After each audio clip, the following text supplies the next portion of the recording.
This is Murderous Minors, Killer Kids, bringing you the usually complicated, always gut-wrenching tales of kids that have killed. It's hardly as simple as it seems.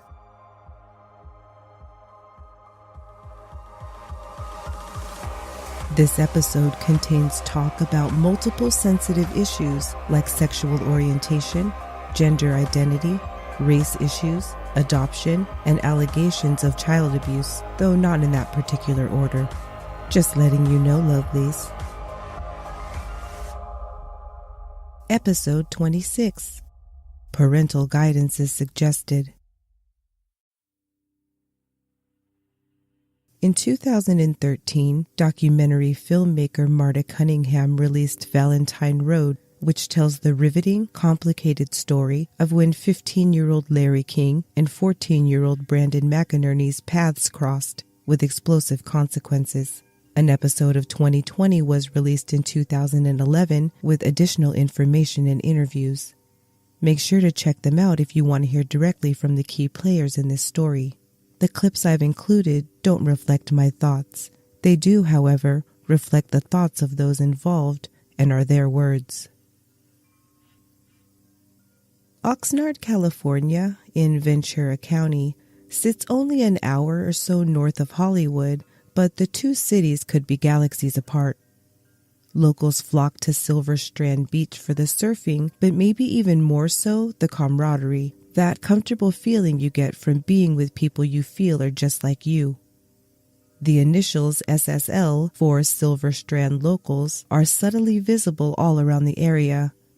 Tagged on an overpass, embedded slightly incognito on a local surfer's memorial mural, indelibly inked on tan wrists and ankles kicking back in the sand. Brandon McInerny's older half-brothers James and Jeremy Bing considered him to be normal, having just turned 14 on January 26, 2008. He was a jock and a young Marine, and it's obvious that they doted on the youngest of the three, the baby. Their mother, Katrina, had been working at a grocery store in Alabama back when her older sons were young. She was a single mom who met a guy named Billy McInerny. He asked her, upon their meeting, if she wanted to move to California with him. The very next day, Katrina and Billy began the journey toward a much more exciting life than she figured Alabama had to offer. According to the boys, Billy seemed great at first. As head sales manager for a large motorsports company once they settled in California, he had the money to woo and spoil Katrina and provide plenty of fun for the boys. Nonetheless, they were hardcore partiers, and Katrina was already addicted to methamphetamine when she found out she was pregnant. They married while she was pregnant with Brandon, and the fun seemed to come to an abrupt halt. Katrina and her sons watched him change into a monster. He drank heavily and abused crystal meth, and he abused his family too. Katrina said that she was shot in the arm by Billy following a bad night out, with her oldest looking on. It was a .45 automatic with a hollow point bullet. And I found out the bullet went through my arm, through a wall, through a water heater, and landed right next to Jeremy on a pillow. Billy and Katrina separated when Brandon was 6 years old. She later accused Billy of pocketing one of the boys' ADHD medication, leading to a violent fight. Billy served 10 days after pleading no contest to corporal injury of a spouse. He then got custody of Brandon, saying in court that Katrina had turned her house into a drug den. She was admittedly a full-blown meth addict. The pair lived with Billy's father, and after removing Brandon from what he described as a drug den, he now regularly took Brandon to other drug dens to buy and shoot up all in one place. Brandon was little and would hide under tables to make himself invisible to his surroundings. Billy didn't loosen up on the kid as he got older either, and the first time Brandon ever got drunk, he was caught. According to his older brother and mother, Billy punched him square in the face, breaking his nose when he was 12 years old on the 4th of July. He worked 60 miles away, and Brandon was often left unsupervised. This is when he became tight with many of the locals on Silver Strand Beach. The chaos and violence in the McInerny household intensified, and Brandon, who was once an honors student, found himself slipping. He stopped doing his homework and soon he was in Don Boldrin's 8th grade remedial English class at E.O. Green School. 15-year-old Lawrence King was a student there too, and had that same English class in February of 2008. Larry had had a rough year so far, but if we're honest, all of his years thus far had been rough. But over the past few months, his demeanor had changed. At 5'1", he was petite and soft-spoken. He was just a wisp of a boy, as delicate as Brandon McInerny was athletic. Larry's family life began with a drug-abusing mother and an absentee father. He and his brother Rocky wound up living in foster care. They were adopted by Greg and Dawn King when Larry was 2 years old. Their relationship grew to be strained. Upon gaining custody of the children, they learned that Larry had not been regularly fed while in the system. His speech was delayed, and he repeated the 1st grade because he failed to adequately progress at reading. Larry and the Kings had issues. He was a part black, transgendered child adopted by a straight white couple. He was a sweet boy, but his father said that he was prone to acting out, shoplifting whenever they went to the store together, or putting holes in his walls when he was supposed to be cleaning his room. According to Greg King, Larry was given medication to treat ADHD. He says Larry was diagnosed with reactive attachment disorder, when a child fails to bond with a parent or caregiver. By all accounts, it was not an easy existence for any of them. They just struggled as a family. There was just a lot of issues. I think a lot to do with his orientation and what he was trying to learn about himself. Larry first began to have issues at school when he was in the 3rd grade at Hathaway Elementary School, where he was avoided on the playground and pelted with homophobic slurs. A Halloween smoke bomb lobbed into the King home by a schoolmate almost killed their family dog.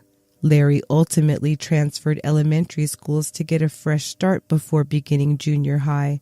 Hathaway Elementary School's principal called Dawn King hysterical. She had found a burn book in which Larry's classmates took turns writing down terrible things about him.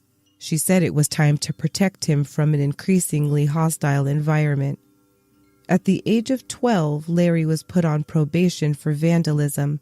His court-ordered counselor suspected he may be on the autism spectrum. Dad Greg King told Newsweek that Larry had recently told him that he was bisexual. He says he supported him and he felt that he could help alleviate some of the tensions within the household by doing so. But that counselor, Greg claims, told him that this was likely an attention-seeking ploy on Larry's part and that he probably didn't really understand what it was to be bisexual. At this same time, Larry started to share with his teachers and classmates that his father was physically abusing him. Larry would go to school and he would keep his jacket on or something. And when he finally took it off, or, you saw, he would have bruises everywhere. They received counseling and other resources from within the Family Services Department. However, in November of 2007, Larry was removed from the King home. The county had been working to get him out. There was 22 complaints about abuse, and all of them went unfounded. Probation took him out of the home for some bogus vandalism and theft. It was stealing food from their own refrigerator. He went back into the foster care system and began living at Casa Pacifica, a locally run shelter for abused and neglected children with a sprawling 23-acre campus in Oxnard. It had 45 beds designated for temporary crisis housing. According to Avery, his best friend since 3rd grade, since leaving his adoptive household, she had never seen him happier. Avery felt he finally lived in an environment where he felt secure enough to start expressing his inside to the world. And express he did. Larry began wearing makeup and accessorizing his cookie-cutter school uniform with jewelry like dangling earrings. He had received a Christmas gift card from Casa Pacifica and used it to buy 4-inch stiletto-heeled patent boots. He'd taken to chasing the other boys around school, heels clacking. When a teacher asked him why, Larry replied that it was fun to watch the boys squirm. He felt stronger. He wanted to change, be a new person, and that's who his alter ego was. One day it would be LaQuisha, and then the next day LaTanya. But it always started with La. Everyone knew that Larry was part black. So it was like a generic kind of black name. You don't mess with LaToya or LaTanya. You don't mess with her. It's kind of who he wished he was. The moment she first laid eyes on Larry following his makeover, Vice Principal Joy Epstein called him into her office and phoned the district. She wanted to clarify the district dress code to determine if she needed to take any action. As it turns out, if Larry was accessorizing in a way in which female students could, he was barred from punishment due to SB 777.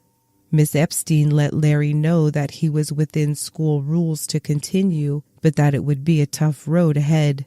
SB 777 subtly restructured previous guidelines on, among other things, how issues like sexuality and gender can be handled and taught throughout California's public school system. It went into effect on January 11, 2008.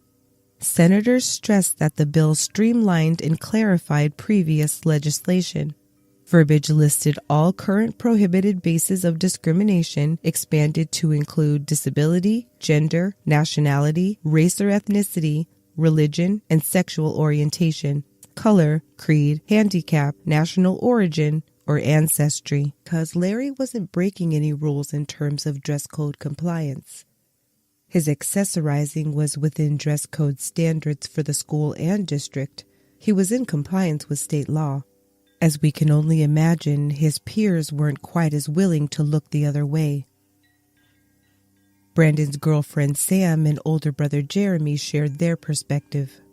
I had a black flag. It's this punk rock band. It was a white shirt, but with the black flag symbol underneath, and you could see it through my uniform. And instead of just telling me to take it off, take off your undershirt, they suspended me for it. I got in trouble for everything. No collar. I would try to go to shirts. I'd try to wear a regular white shirt and not have a collar and try to get away with it. But if it's a uniform dress code school, how come that one kid got an exception from everybody else? In all honesty, Mrs. Boldrin, the English teacher, was pretty much the only teacher at E.O. Green who outwardly supported Larry's eccentricities. Most saw clearly what his behavior could lead to in terms of his relationships with his classmates. The special education teacher Sue Crowley stated that Larry's individualized education plan, or IEP, should have been more closely enforced.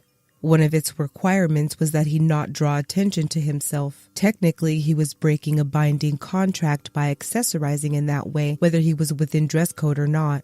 Many saw this as a missed opportunity by the administration to get a handle on Larry's escalating behavior. He was aggressively acting out in school, drawing attention to himself in a manner which was making his classmates uncomfortable. That many even felt was putting himself in danger, yet the issue remained unaddressed. Administrators did send an email to all teachers at E.O. Green on January 29, 2008, subject line, Student Rights, reading, "We have a student on campus who has chosen to express his sexuality by wearing makeup. It is his right to do so. Some kids are finding it amusing, others are bothered by it. As long as it does not cause classroom disruptions, he is within his rights. We are asking that you talk to your students about being civil and non-judgmental. They don't have to like it, but they need to give him his space. We are also asking you to watch for possible problems." Mrs. Boldrin was so fond of Larry and so supportive of his blossoming new personality that she privately gifted him one of her daughter's old homecoming dresses, a lime green formal that fit him big but that he loved nonetheless. He tried it on that Friday morning in the school bathroom the week before Valentine's Day. I bagged it up, and before school, very privately, I gave it to him. I told him to enjoy it, have fun. There's a fine line in the classroom. I was thinking with my heart. One classmate recounted that Larry always observed Brandon very closely, almost drinking in every detail of him. He liked to walk very close to him, too. Once, Larry pointed out a scratch on Brandon's arm and concocted a story about how he had caused it when they were together alone. Larry told a friend that he and Brandon had dated but had since broken up. He threatened to tell